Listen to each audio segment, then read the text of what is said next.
बाजार में काम करने के बजाय मैंने किसी एडवर्टाइजिंग एजेंसी में नौकरी खोजी होती।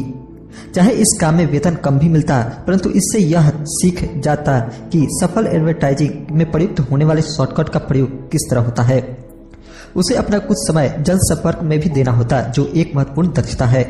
वह यह भी सीखती कि मुफ्त प्रचार में किस तरह लाखों कमाए जाते हैं। फिर रातों में और सप्ताहांतों में वह अपना महान उपन्यास पूरा कर सकती थी। जब वह पूरा हो जाता तो वह अपनी पुस्तक को बेचने के लिए ज्यादा अच्छी स्थिति में होती। फिर कुछ ही समय में वह एक बेस्ट सेलिंग लेखिका हो सकती थी। जब मैंने अपनी पहली पुस्तक if you want to be rich and happy don't go to school छपवाई तो एक प्रकाशक ने यह सुझाव दिया कि मैं शीर्षक को बदलकर द इकोनॉमिक्स ऑफ एजुकेशन कर दूं। मैंने प्रकाशक से साफ कह दिया कि इस तरह के शीर्षक से पुस्तक की कुल 2 प्रतियां ही बिकेंगी। एक तो मेरा परिवार खरीदेगा और दूसरा मेरा सबसे अच्छा दोस्त। दिक्कत यह है कि वे दोनों ही इसे मुफ्त में पाने की आशा करेंगे। If you want to be rich and happy don't go to school शीर्षक को जानबूझकर चुटीला बनाया गया था, क्योंकि मैं जानता था कि ऐसा करने से इसे अत्यधिक प्रचार मिल जाएगा। मैं शिक्षा का समर्थक हूँ और शिक्षा के सुधार में विश्वास करता हूँ, अन्यथा मैं अपने पुरातन पंथी शिक्षा तंत्र को बदलने की बार बार मांग क्यों करता। इसलिए मैंने एक ऐसा टाइटल चुना जो टीवी और रेडियो शो पर ज्यादा प्रचारित हो सकता था, सिर्फ इसलिए क्योंकि मैं विवादास्पद होने से नहीं डरता। कई लोगों का विचार था कि मैं कोई फ्रूट केक था, परंतु पुस्तक की बिक्री और बहुत बिकी। जब मैं यूएस मर्चेंट मरीन एकेडमी से 1969 में ग्रेजुएट हुआ तो मेरे पढ़े लिखे डैडी खुश हुए। स्टैंडर्ड ऑयल ऑफ कैलिफोर्निया ने मुझे अपने ऑयल टैंकर फ्लीट में काम दे दिया। मैं थर्ड मेट था और हालांकि मेरी तनख्वाह मेरे सहपाठियों की तुलना में कम थी, परंतु कॉलेज के बाद पहले काम के हिसाब से ठीक थी।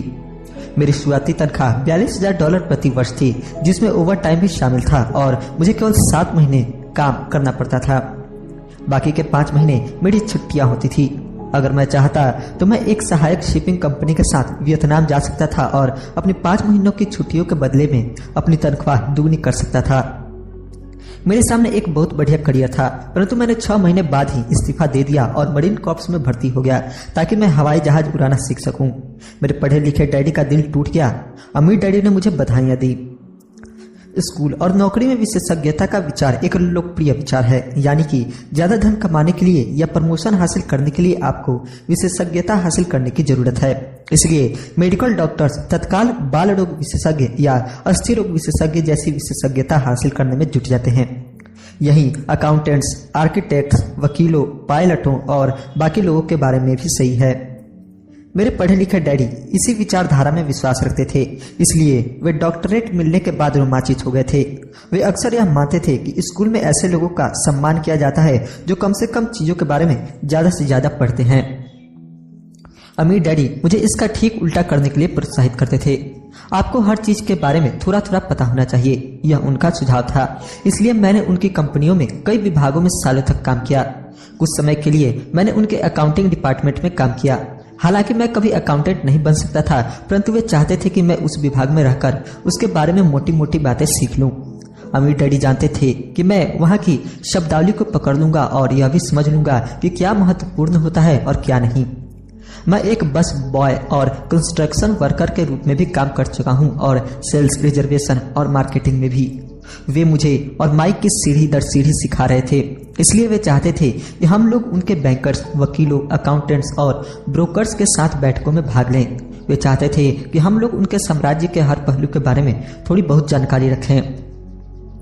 जब मैंने स्टैंडर्ड ऑयल की अच्छी तनख्वाह वाली नौकरी छोड़ी तो मेरे पढ़े लिखे डैडी ने मुझसे दिल खोलकर बातें की। उन्हें कुछ समझ में नहीं आ रहा था। वे मेरे निर्णय के पीछे के कारण को नहीं समझ पा रहे थे, क्योंकि जिस नौकरी से मैंने इस्तीफा दिया था उसमें तनख्वाह अच्छी थी, फायदे बहुत थे, खाली समय भी बहुत मिलता था और प्रमोशन के अच्छे अवसर थे। जब एक शाम को उन्होंने पूछा, तुमने नौकरी क्यों छोड़ दी, तो मैं लाख कोशिश करने के बाद भी उन्हें इसका कारण नहीं समझा सका। मेरे तर्क और उनके तर्क के दायरे में फिट नहीं हो पा रहे थे। समस्या यह थी कि मेरा तर्क मेरे अमीर डैडी का तर्क था। मेरे पढ़े लिखे डैडी के लिए नौकरी की सुरक्षा ही सब कुछ थी, मेरे अमीर डैडी के लिए सीखना ही सब कुछ था। पढ़े लिखे डैडी का विचार था कि मैं शिप का अफसर बनने की शिक्षा ग्रहण करने स्कूल गया था। अमीर डैडी जानते थे कि मैं अंतर्राष्ट्रीय व्यापार के अध्ययन के लिए स्कूल गया था। तो एक विद्यार्थी की तरह मैं सुदूर पूर्व और साउथ पैसिफिक जाने वाले जहाज़ों पर, बड़े फ्रेटर्स पर, ऑयल टैंकरों और यात्री जहाज़ों पर काम करता रहा। अमीर डैडी इस बात पर जोर देते थे कि मैं यूरोप की तरफ जाने वाले जहाज़ों के बजाय प्रशांत महासागर पर अपना ध्यान केंद्रित करूं, क्योंकि भविष्य के देश एशिया में हैं, यूरोप में नहीं। जो कि मेरे ज्यादातर सहपाठी, जिसमें माइक भी शामिल था, अपने घरों पर पार्टी और मौज मस्ती करते थे। तब मैं Japan, Taiwan, Thailand, Singapore, Hong Kong, Vietnam, Korea, Tahiti, Samoa और फिलीपींस में व्यवसाय, लोगों, बिजनेस की शैलियों और संस्कृतियों का अध्ययन करता था। मैं भी पार्टी कर रहा होता था, परंतु अपने घर पर नहीं। मेरे ज्ञान बहुत तेजी से बढ़ रहा था। पढ़े लिखे डैडी कभी नहीं समझ सके कि मैंने यह नौकरी क्यों छोड़ी और इसके बाद मरीन कॉर्प्स में क्यों शामिल हुआ। मैंने उन्हें बता दिया था कि मैं जहाज उड़ाना सीखना चाहता हूँ, परंतु मैं वास्तव में ट्रूप का नेता बनना सीखना चाहता था। अमीर डैडी ने मुझे बता रखा था कि कंपनी चलाने का सबसे कठिन काम था लोगों से काम लेना। उन्होंने 3 साल तक सेना में काम किया था। मेरे पढ़े लिखे डैडी ने कभी ऐसा नहीं किया था। अमीर डैडी ने मुझे बताया कि खतरनाक परिस्थितियों में किस तरह लोगों का नेतृत्व किया जाए। तुम्हें जो अगली चीज सीखनी चाहिए वह है नेतृत्व। उन्होंने कहा, अगर आप एक अच्छे नेता नहीं है तो आप पर पीछे से भी गोली चलाई जा सकती है, जैसा बिजनेस में किया जाता है। 1973 में वियतनाम से लौटने पर मैंने कमीशन से इस्तीफा दे दिया। हालांकि मैं हवाई जहाज उड़ाना पसंद करता था। मैं जेरोक्स कंपनी में काम करने लगा। मैंने इसमें एक वजह से नौकरी की थी और नौकरी के फायदे वह वजह नहीं थी। मैं एक शर्मीला आदमी था और बिक्री का विचार मुझे दुनिया का सबसे डरावना विषय लगता था। जेरोक्स अमेरिका में सेल्स ट्रेनिंग प्रोग्राम्स में बहुत बढ़िया कंपनी मानी जाती थी। अमीर डैडी को मुझ पर गर्व था। मेरे पढ़े लिखे डैडी को मुझ पर शर्म आती थी। एक बुद्धिजीवी होने के नाते वे सोचते थे कि सेल्समैन उनके नीचे के स्तर के होते हैं। मैंने जेरोक्स में 4 साल तक काम किया, जब तक कि मुझे दरवाजे खटखटाने और अस्वीकार कर दिए जाने के डर से मुक्ति नहीं मिल गई। एक बार मैं विक्रय में चोटी के 5 लोगों में लगातार आने लगा तो मैंने एक बार फिर इस्तीफा दे दिया और आगे बढ़ गया। एक बार फिर मैंने एक अच्छी खासी कंपनी के साथ अपना बढ़िया करियर छोड़ दिया था। 1977 में मैंने अपनी पहली कंपनी खोली। अमीर डैडी ने मुझे और माइक को कंपनियां चलाने का प्रशिक्षण दे रखा था, तो अब मुझे उन्हें स्थापित करना ही सीखना था। मेरा पहला उत्पाद था नॉयलॉन और वेलक्रो का वॉलेट, जो फार ईस्ट में बनता था और समुद्री जहाज से न्यूयॉर्क में एक वेयर हाउस तक आता था। मेरी औपचारिक शिक्षा पूरी हो चुकी थी और अब मेरे पंखों की मजबूती की परीक्षा का समय आ गया था। अगर अब मैं असफल होता तो मैं दिवालिया हो गया होता। अमीर डैडी का मानना था कि 30 साल के पहले दिवालिया होना सबसे अच्छा होता है। आपके पास संभलने का मौका होता है, उनकी सलाह थी। मेरे 30वें जन्मदिन की शाम को मेरा पहला शिपमेंट कोरिया से न्यूयॉर्क के लिए रवाना हुआ। आज मैं अंतर्राष्ट्रीय स्तर पर बिजनेस करता हूं और जैसा मेरे अमीर डैडी मुझे प्रोत्साहित करते थे, मैं विकासशील देशों पर ध्यान केंद्रित करता हूं। आज मेरी निवेश कंपनी दक्षिण अमेरिका, एशिया, नॉर्वे और रूस में निवेश करती है। एक कहावत है, जॉब एक संक्षिप्त रूप है जस्ट ओवर ब्रुक का, और दुर्भाग्य से यह करोड़ों लोगों के लिए सही साबित हुआ। क्योंकि स्कूल यह नहीं समझाता कि फाइनेंशियल बुद्धि भी बुद्धि का एक रूप है, इसलिए ज्यादातर कर्मचारी या मजदूर अपने साधनों के भीतर रह रहे हैं। वे मेहनत करते हैं और अपने बिल चुकाते हैं। एक और डरावनी मैनेजमेंट थ्योरी है, काम करने वाले इसलिए कड़ी मेहनत करते हैं ताकि उन्हें नौकरी से न निकाल दिया जाए, और मालिक उन्हें केवल इतना देते हैं ताकि काम करने वाले छोड़कर न चले जाएं। और अगर आप ज्यादातर कंपनियों की तनख्वाहें देखें तो आप पाएंगे कि इस बात में थोड़ी बहुत सच्चाई तो है।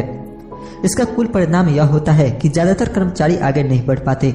वे वही करते हैं जो उन्हें सिखाया जाता है। सुरक्षित नौकरी खोज लो।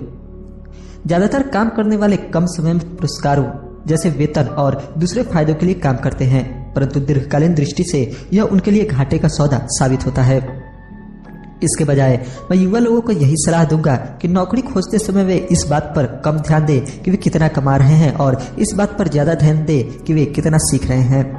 रास्ते पर आगे की तरफ देखकर यह तय करें कि किसी खास प्रोफेशन को चुनने के पहले और चूहा दौर में फंसने के पहले वे कितनी दक्षताओं में पारंगत होना चाहते हैं। एक बार लोग बिल चुकाने की आजीवन प्रक्रिया में फंस जाते हैं तो वे छोटे हैमस्टर्स की तरह धातु के छोटे पहियों के चारों तरफ घूमते रहते हैं।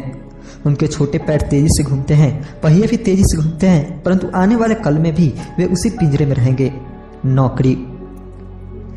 जेरी मैगवायर फिल्म में टॉम क्रूज का बहुत बढ़िया रोल था और इस फिल्म में कई बहुत जोरदार संवाद थे।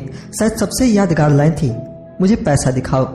परंतु एक और लाइन थी जो मेरे हिसाब से ज्यादा